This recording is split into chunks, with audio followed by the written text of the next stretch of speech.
இப்போ வந்து Jatayu earth centre இருக்கும். இந்த ஜடாயு பார்த்தீங்கன்னா, ராமாயணம் புராணத்துல ராவணன் வந்து சீதைய கடத்திட்டு போறப்போ, இதே இடத்துல தான் வந்து ஜடாயு வந்து தடுத்திருக்காரு. கோவத்துல வந்து ராவணன் வந்து ஜடாயுவோட ஒரு இறக்கைய வெட்டிடுறாங்க. வெட்டினது இந்த மலை மேல தான் வந்து ஜடாயு விழுந்திருக்காரு. ஆ விழுந்ததுக்கப்புறம் சீதை வந்து ராமர் உங்களுக்கு வந்து மோட்சம் குடுப்பாரு. அதுவரைக்கும் நீங்க உயிரோட இருப்பீங்கன்னு சொல்லி ஒரு வரம் குடுத்துட்டு போறாங்க.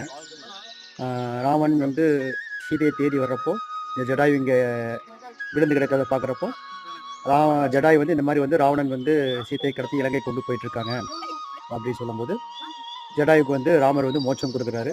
ஜடாயு இந்த இடத்துல இறந்து போறாங்க. ரெக்கைய வெட்டி விழுந்த இடம் தான் இந்த இடம். இது ஒரு முட்டப்பாறை மலை அப்படிங்கிற மாரி இருக்கு.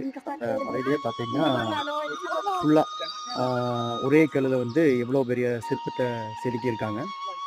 உலகத்திலேயே வந்து